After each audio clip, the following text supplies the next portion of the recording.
빠는 하나팬.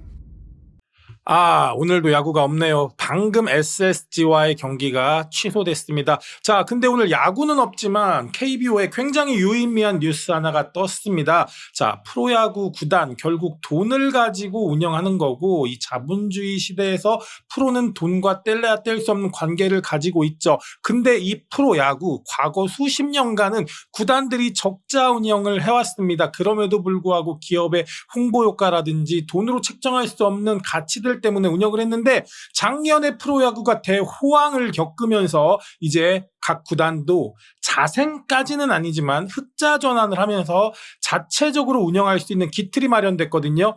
근데 이 돈 어떻게 써야 되는지 이 부분에 대한 고찰을 안 할 수가 없었는데, 오늘 25시즌 3차 이사회가 열렸습니다. 그리고 여기서 결정된 약 5가지 사항은 앞으로의 KBO의 방향성, 그리고 구단이 운영을 어떻게 해야 되는지 방향성에 관련돼 시사하는 바가 많습니다. 그래서 오늘 3차 이사회 개최하고 그 결정된 내용을 여러분들과 하나하나 짚어보면서 과연 그럼 이 제도가 한화이글 시에는 유리한지 불리한지 이 부분도 한번 따져보도록 하겠습니다. 1번, 셀러리 캡의 상한액이 조금 더 올라갑니다. 그리고 두 번째, 야구 발전기금 결국 페널티예요. 벌금하면 이미지가 나쁘지 않습니까? 그래서 야구 발전기금 납부액도 하향 조정이 됐습니다. 세 번째, 계약의 총액 산정 기준이 바뀌었습니다.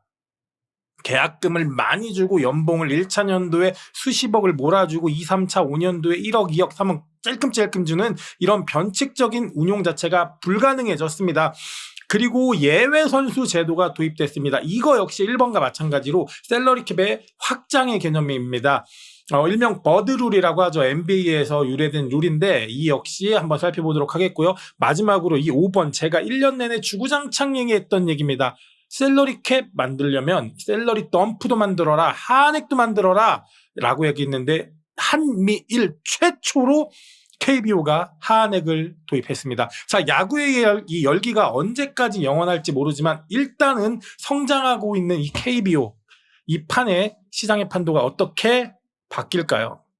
일단 셀러리 캡이 상향 조정됐습니다. 자, 2026 시즌, 7시즌, 8시즌까지 3년간 매년 5% 상향 조정을 하기로 했답니다. 그럼 5%가 얼마입니까? 2025년 현재 기준으로 셀러리 캡 총액이 137억 1165만 원입니다. 왔다 많기도 하네요. 자, 근데 여기서 5%를 늘려보니까 26년에는 약 143억, 약 144억 원 되네요. 2027년에는 151억, 2028년에는 158억 7,294만 원까지 조정이 됩니다. 자, 그러니까 3년간 매년 7억, 14억, 22년 올 시즌 기준으로 순증이 됩니다. 자, 그러면 이것 봐라, FA 선수 한 명 더 살 수 있나?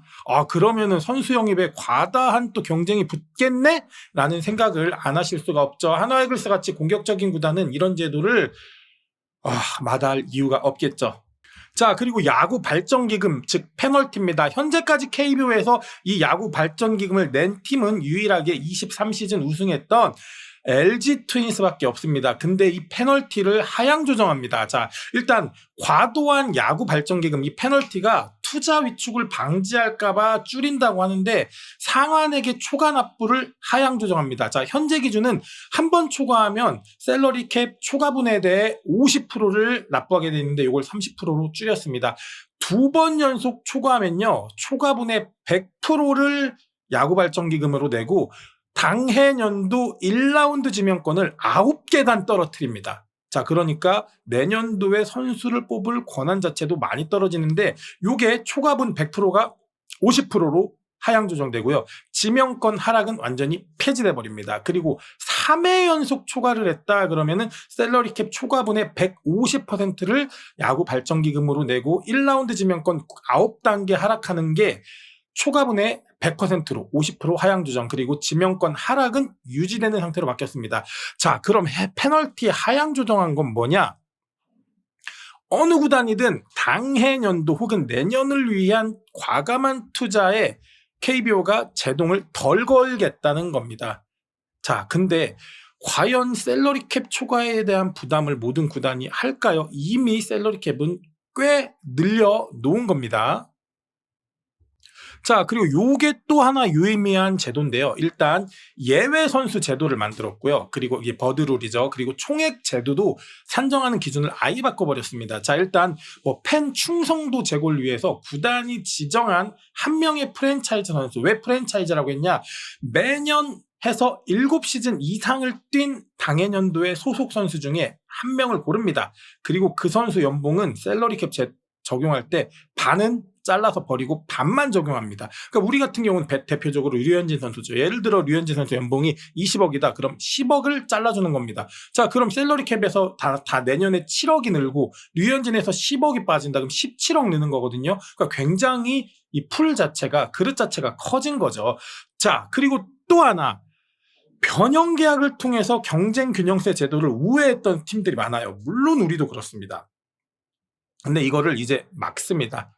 뭐냐면 과거에 계약금을 엄청 주고요. 연도별로 연봉을 막 쪼갭니다. 올해는 15억, 내년엔 2억, 그 다음 3억 뭐 이런 식으로 셀러리캡을 피해가기 위해서 연봉을 지급하는 방식을 다 스프레드를 이상하게 나눴는데 이제 이게 불가합니다. 단연 계약 선수는 무조건 연봉하고 계약금을 다 더해서 계약 연수로 쪼개서 그걸 연봉으로 책정을 합니다. 이거는 굉장히 합리적인 제도 같아요. 어쨌든 이 FA 제도에서 계약금하고 연차별로 변형되던 지급, 이 연봉을 방지하고자 한 건 요거는 전 구단에게 굉장히 공통적으로 적용되는 부분이라 이 부분은 저는 꽤 현명하고 좋은 제도라고 저는 생각을 합니다. 자, 그리고 제가 매년 주구장창 얘기했던 얘기입니다. 하한액 도입. 자, 이건 제가 야구를 했었기 때문에도 그런데요.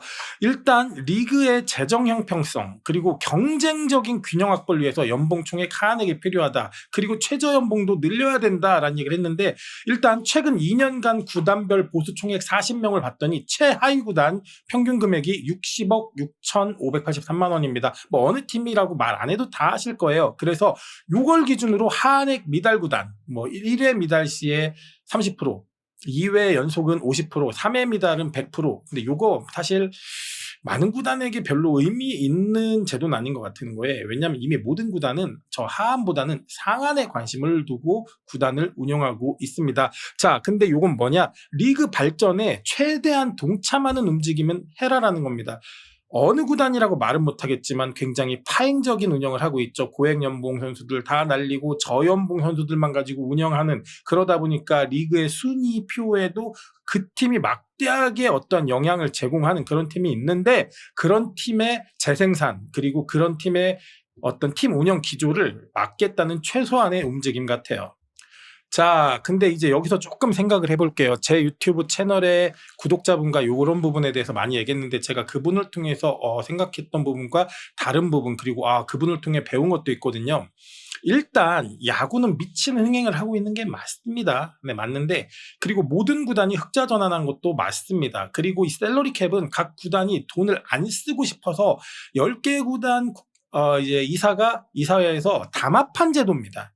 우리 돈 적게 쓰자. 그래서 셀러리캡 만들어 놓고 여기까지만 쓰자 한 제도인데 시장이 바뀌어 버렸습니다. 이제는 돈을 쓰고 싶은데 이 셀러리캡이 돈 쓰고 싶은 구단들의 의지를 방해하는 요소가 됐습니다. 그래서 이게 점점점 완화되는 건데 일단 시장이 너무 과열되어 있어요. 그러다 보니까 FA 시장에서 부익부 빈익빈이 심합니다. 2025 시즌 FA에 보면은 대박을 친 선수와 그렇지 못한 선수들의 이 계약의 규모가 너무 크게 차이가 납니다. 그러니까 이제는 팀의 기조를 바꿀 수 있는 특급 선수들은 더 많이 받을 가능성도 높고 반면에 우리 하주석 선수처럼 FA 시장의 마지막까지 남아있는 선수들은 FA에서 쓴맛을 보기도 할 겁니다. 그래서 저는 FA의 부익부 빈익빈이 훨씬 더 심할 것 같고요.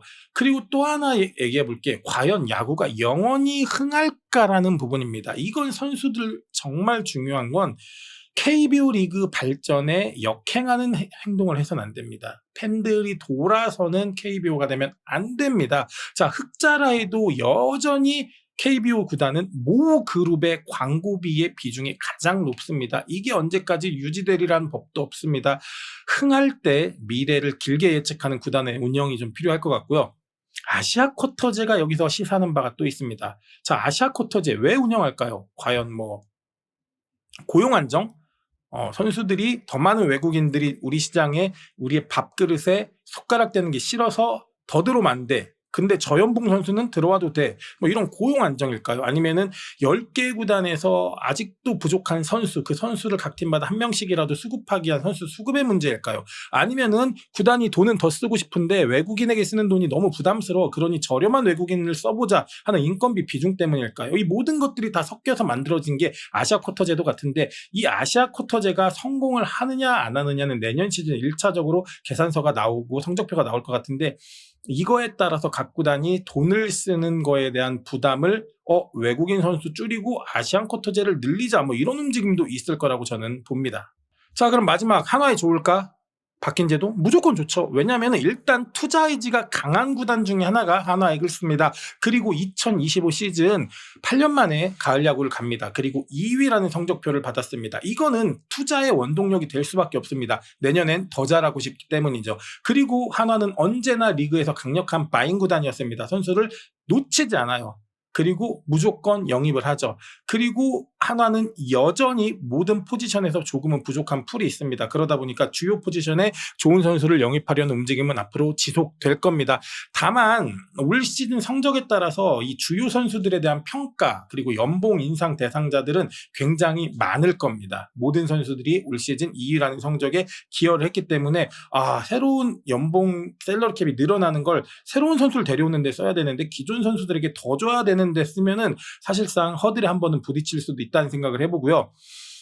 리그가 점점 불균형화될 수도 있습니다. 고액 연봉자들이 많은 팀이 돼버릴 수밖에 없는 게 우리 한화 이글스입니다. 뭐 안치홍, 엄삼백, 최은성, 뭐 말할 게 없죠. 외부 FA들. 그러다 보니까 돈으로 운영하는 돈화, 뭐 이런 소리를 듣는 이미지도 만들어질 것 같긴 해요. 근데 어쨌든 제도권 내에서 최대한 투자를 하고 그 투자에 대한 효율을 뽑는 거, 이거는 프로스포츠 구단이 갖는 당면한 숙제입니다. 돈을 잘 쓰고 좋은 성적 내는 거, 이거 한화의 큰 당면한 숙제라고 저는 생각을 합니다. 어쨌든 한화엔 좋아요. 주변에 야구하는 학생들이 줄어듭니다. 왜냐하면 야구 최저연봉이 너무 낮아요. 그리고 프로를 가는 이 문이 너무 좁습니다. 그러다 보니까 보다 좀 넓은 축구로 많이 전향을 하거든요. 야구 선수를 하고 싶었던 제 친구 아들도 야구를 3년 하다가 축구로 전향을 했습니다. 아빠가 그래요. 축구 시키는 게 훨씬 나. 자, 그러다 보니까 우리나라 이 작은 땅덩이 얼마 되지도 않는 그 유소년 선수들이 축구에 너무 몰립니다. 그러다 보니까 좋은 야구 선수들이 많이 발굴이 못 되는 것도 사실인데요. 그래도 그들이 꿈꿀 수 있는 리그, 그리고 어느 정도 프로에 갈 수 있는 문, 그리고 프로에 가서 안정적 생활이 될 수 있는 제도, 이런 것들을 만드는데 KBO가 앞으로 꾸준히 매진했으면 좋겠습니다. 자, 여러분, 이 바뀐 제도 여러분의 해석은 어떻습니까? 댓글로 남겨주시고요. 지금까지 아빠는 하나팬이었습니다. 고맙습니다.